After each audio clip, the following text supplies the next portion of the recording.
So, firstly, I mean, it was a historic and very important deal that was reached in October last year, but it was always going to be the case that after the in-principle agreement had been reached, a lot of technical work had to be done on both pillars. Pillar 1 requires a multilateral instrument, a multilateral treaty.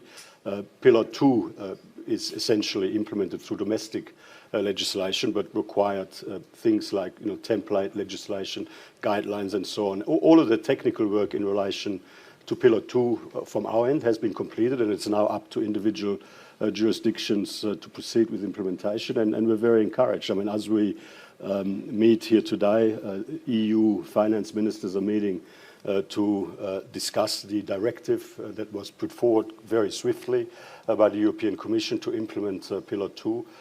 In Switzerland, they're proceeding with changes to their constitution in order to be able to implement this deal. Canada, the UK, I mean, all around the world, countries are proceeding with the implementation. And the truth is, once you have a critical mass of countries that impose a minimum level of corporate tax on profits generated in their jurisdictions, then really it becomes very hard not to become part of it, because, I mean, essentially you leave money on the table for other countries to collect if you don't align yourself to that global standard.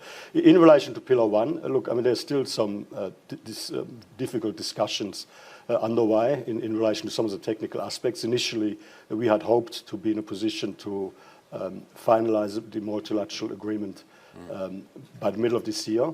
We think that is now more likely to be by the end of this year. We do hope, though, that in time for the G20 finance ministers meeting in Bali in July, that we will have in principle agreement on all of the remaining technical aspects.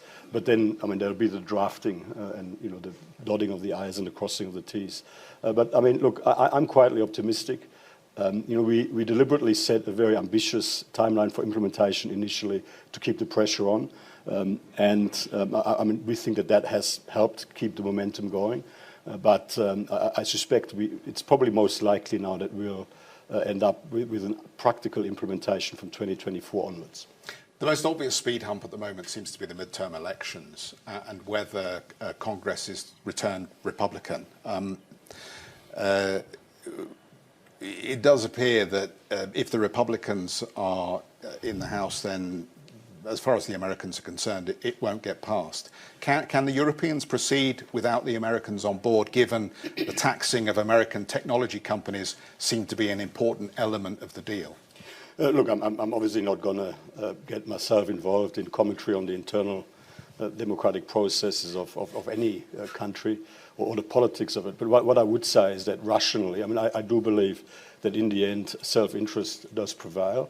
And as far as Pillar 1 is concerned, I just can't see that large American multinationals would prefer to be on the receiving end of a proliferation of different tax regimes to try and address the real equity issues that we saw emerging around the world, where large companies were not paying their fair share of tax in jurisdictions in which they generated profits.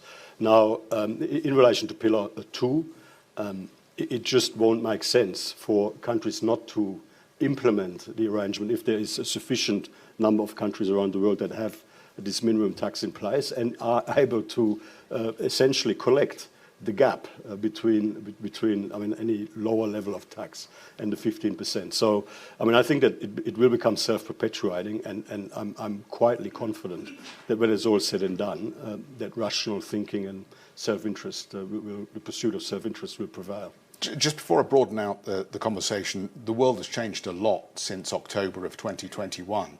Trust is in very short supply. Do you think this was an attempt at a multilateral deal too far, given how the world's changed since then? Not at all. I mean, I think it was an example of multilateralism working. I mean, some people will say, it should have been, it should have gone further. Some people will say it's gone too far. But in the end, there was a balance found that was able to get 94% of the global economy around a consensus position. And I mean, I don't think that has happened since then, as awful as some of that is, has got any connection to this particular multilateral agreement.